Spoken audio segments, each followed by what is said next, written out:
మూలను చూసినా ప్లాస్టిక్ ఏదో ఒక రూపంలో కనిపిస్తూనే ఉంటుంది. అయితే ప్లాస్టిక్ వస్తువుల కన్నా ప్లాస్టిక్ బ్యాగులు వాడడమే ప్రమాదం. వీటి పలచగా ఉండే ప్లాస్టిక్ కవర్లు అతిగా వాడి ఎక్కడ పడితే అక్కడ పడేయడం, వీటిని రీసైకిల్ చేసే అవకాశం లేకపోవడం వల్ల భవిష్యత్తులో ఎన్నో ప్రమాదాలు ఎదురవుతాయని పర్యావరణ హితులు భయపడుతున్నారు. ప్లాస్టిక్ భూమిలో అంతరించిపోవడానికి కొన్ని వేల సంవత్సరాలు పడుతుంది. ఈ ప్లాస్టిక్ వాడడం వల్ల మానవుడి శరీరంలోకి ఎంతో కొంత ప్లాస్టిక్ చేరుతుంది. వీటి నుండి మేలవడే రసాయనాలు ఒక చిన్న విషంలాగా చేరి మన శరీరంలో విస్తరిస్తూ ఎన్నో రోగాలు, ముఖ్యంగా క్యాన్సర్, చర్మ రోగాలు వంటి బారిన పడే అవకాశం ఉంది. పాలిమర్స్ అనే రసాయనాల ద్వారా ప్లాస్టిక్ పదార్థాలు తయారవుతాయి. ప్రపంచవ్యాప్తంగా సుమారు 100 మిలియన్ టన్నుల ప్లాస్టిక్ ఉత్పత్తి అవుతుంది.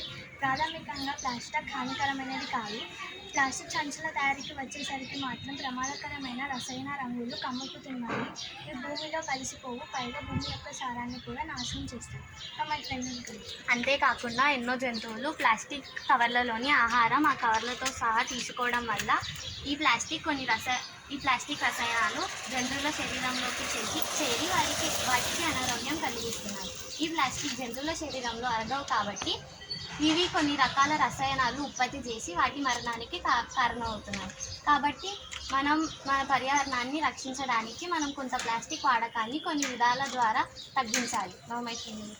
ఒకసారి వాడే అనగా సింగిల్ యూజ్ ప్లాస్టిక్ వాడకాన్ని పూర్తి నిషేధించాలి. అనగా use and throw glasses, plastic fruit juice straws లాంటివి.